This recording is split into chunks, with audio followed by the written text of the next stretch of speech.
Hi guys, this is Ollie. Did you know that there is a country that calls Korea the land where rainbows rise? That country is Mongolia.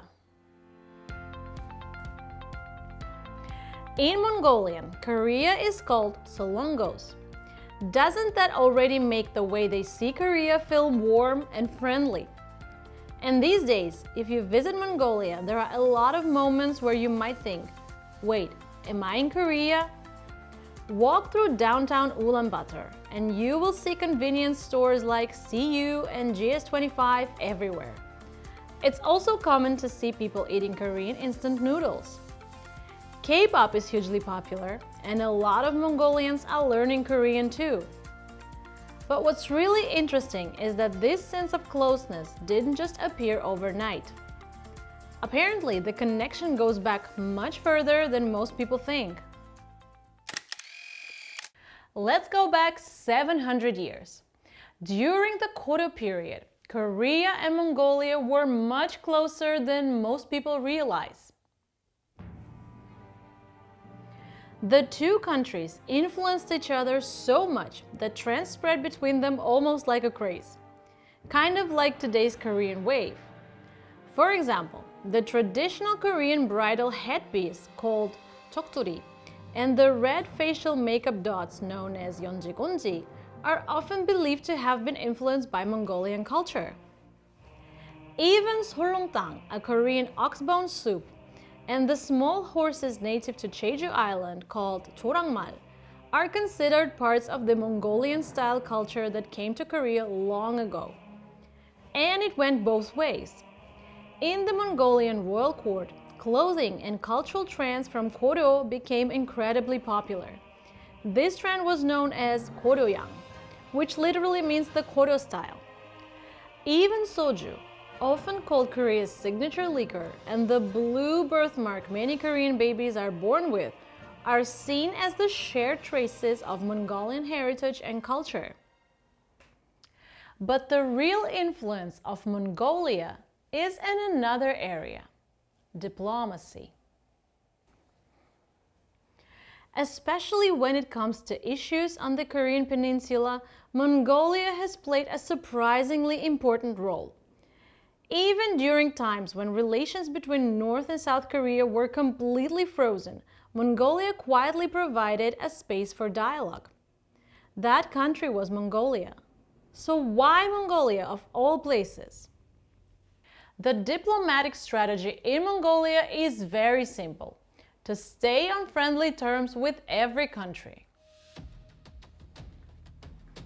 Mongolia is a peaceful country that became the first nation in the world to officially declare itself a nuclear weapon-free zone.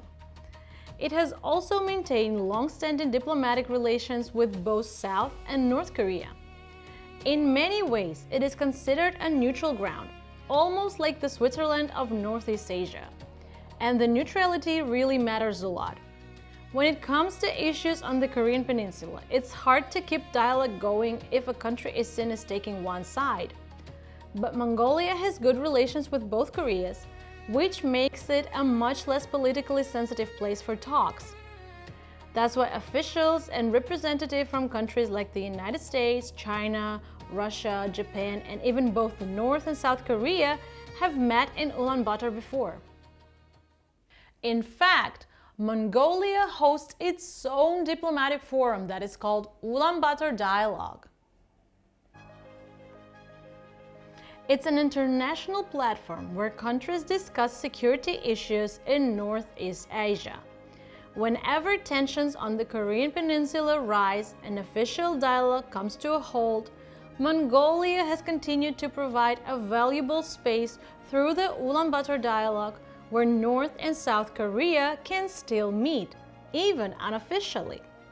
This year, the 11th Ulaanbaatar Dialogue on Northeast Asia Security, or UBD, will be held over 2 days starting June 4th.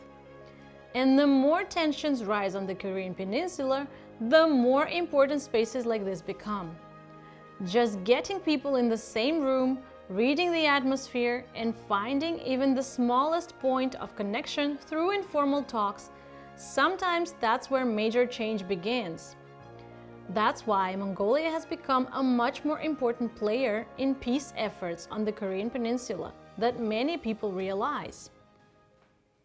When you think about it, it's a pretty deep connection, isn't it? 700 years ago, the two countries exchanged culture and influenced each other deeply. Today, Mongolia is the country that calls Korea the land of rainbows. And now it's also helping create a bridge for dialogue on the divided Korean Peninsula. And this year's Ulaanbaatar Dialogue takes place in June.